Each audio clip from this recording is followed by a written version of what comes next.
Hello guys, in this video I am going to show you how to check the information of a certain note on the beer application. But first I just want to mention, don't forget to subscribe to my channel, because at 10,000 subscribers I am going to show you my whole YouTube revenue statistics and growth strategy, how to make money online. So let's jump into it.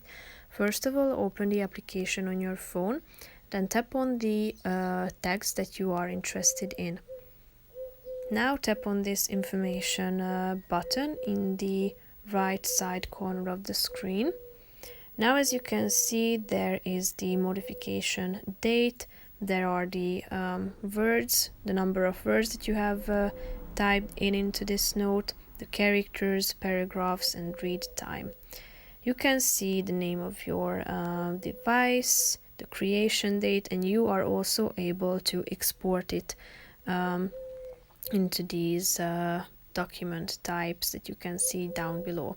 If you want to export one of these, just simply tap on the relevant one, thereby being able to send it in the preferred format.